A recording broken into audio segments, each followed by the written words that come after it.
As part of the 13th anniversary celebration of the Dorbar of Nongbah Marshilong village organized a charitable football-friendly match at the playground of the Tilly Lang Secondary School located at Nongbah Marshilong village in southwest Khasi Hills district on Thursday.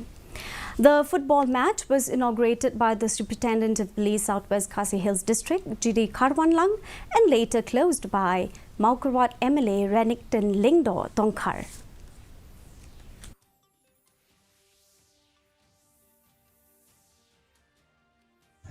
Hagba punya kontribut aglagi senong kanlong kaji sarong ni api kilo senong hagba punya sei borba dalajong hik kendiat na kaleng jongiro ini tahu kilat kenti kumbai basencara depkren lepahanga ngin sa persang banwa ya kilat kenti punya dan bentalang bat kene kejik angno jong punya senong